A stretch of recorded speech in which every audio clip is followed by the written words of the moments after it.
Olá, obscuros! Tudo bem com vocês? A página do nosso diário que eu vou abrir hoje, eu escrevi lá atrás, há muito tempo. Eu escrevia nesse diário para um dia poder ler o que eu vivi, o que eu vi e o que eu ouvi falar ao longo dos anos. Prezado diário, eu, a entidade à espreita, escrevo estas linhas gélidas para detalhar os eventos que se desenrolaram na longínqua Inglaterra de 1562. Minha pena de osso registra a verdade, para que não se perca no pântano das lendas. A menina não morreu por medo, nem pela maldição. Ela morreu porque no escuro do espelho ela não viu apenas Blood Mary. Ela viu por um instante minúsculo e gélido o meu reflexo atrás dela, acenando. E é essa a verdade que nunca será contada, pois eu estava lá e guardo o segredo em minhas entranhas frias. O ritual é apenas a porta. Eu sou o hospedeiro que espera na soleira. Ai, é tudo tão previsível e delicioso. Elizabeth era a personificação da primavera, mas estava aprisionada pelo mais rigoroso inverno de 1562. Eu a observava do alto dos beirais úmidos da cabana, uma estrutura de pedra solitária que mal filtrava o vento cortante. Aos 17 anos, sua única rebeldia era a paixão por histórias sussurradas de fantasmas e maldições. Ela ria com as amigas ao tentar soletrar as terríveis frases, quase sem convicção, desafiando o ar. Bloody Mary, sussurrava ela, mas sem saber que aquela simples palavra era o convite que eu tanto aguardava. Sua alma inocente e sua localização remota criavam um cenário perfeito para um espetáculo.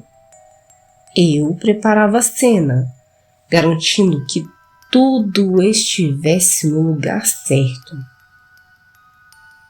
O jogo começou de forma lenta, o que mais me agrada. Primeiro foi o frio inexplicável, um arrepio que não vinha da lareira, mas que parecia emanar do espelho embaraçado no quarto. Elizabeth notou, claro, e se encolheu mais fundo no cobertor. Então vieram os sons.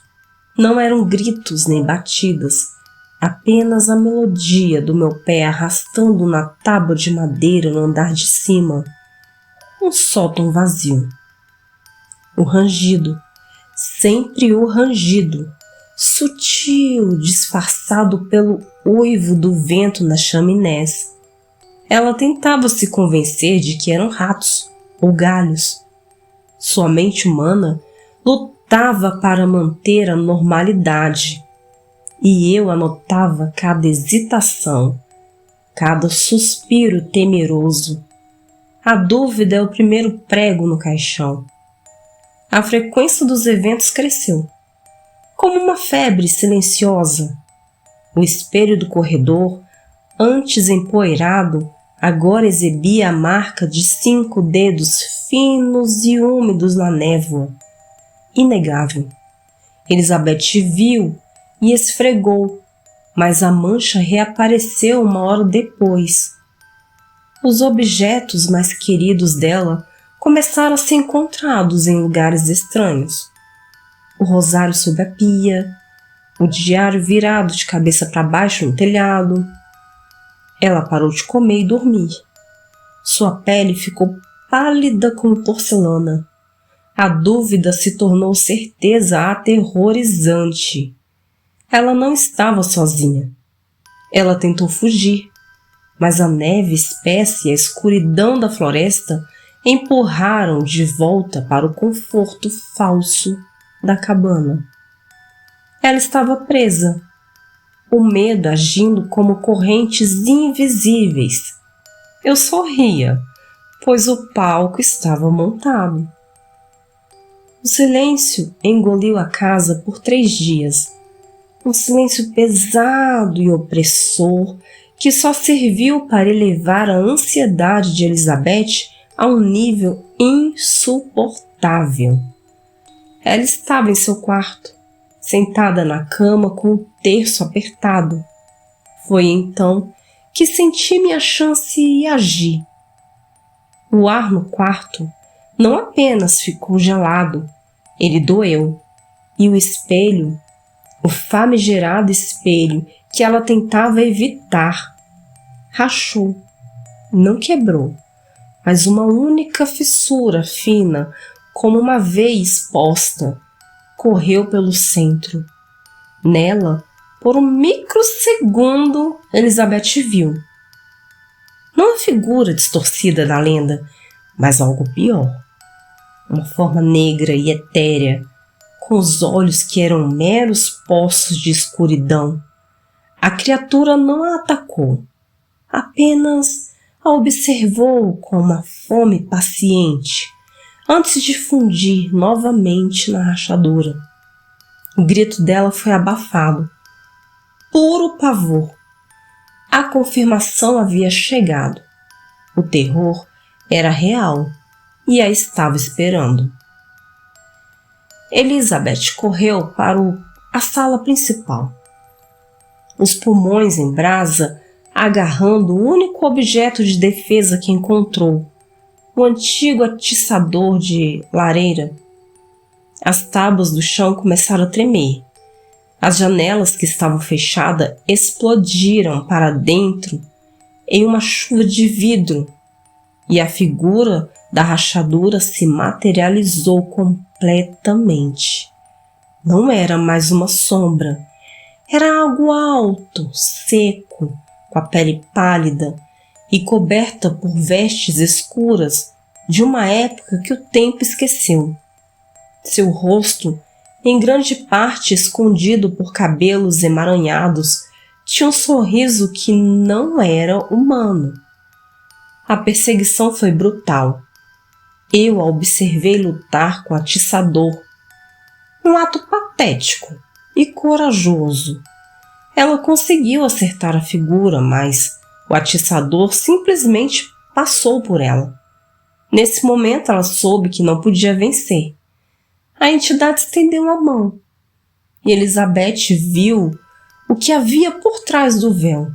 A maldição de Bloody Mary era apenas uma distração.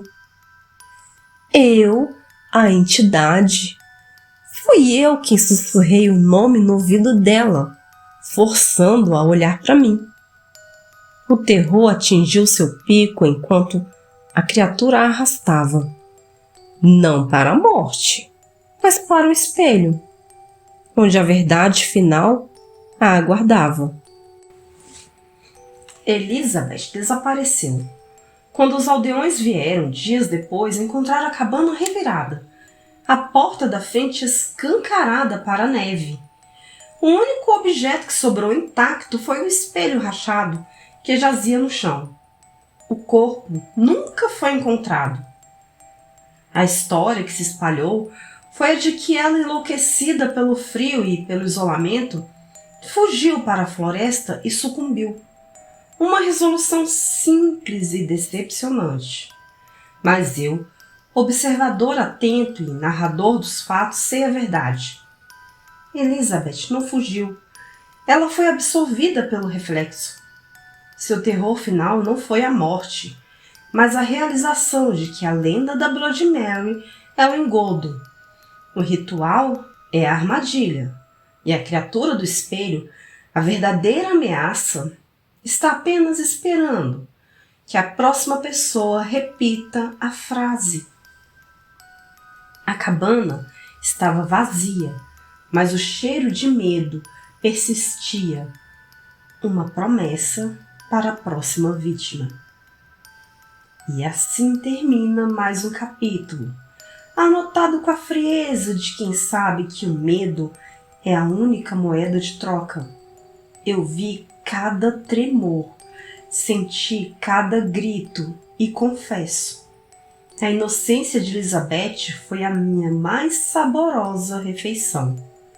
A lenda de Bloody Mary continuou a atrair incautos e eu continuo à espreita, invisível, esperando o sussurro de meu nome.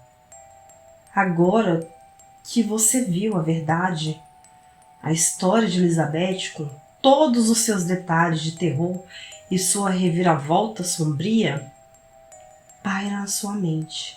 Diga-me, no escuro do seu quarto, com seu reflexo a lhe observar, qual foi o detalhe dessa história que te fez ter mais medo do que o próprio fantasma? Responda nos comentários e não se vire. Eu posso estar anotando a sua resposta. Com a mais fria das observações, a entidade no reflexo, aquela que estava lá.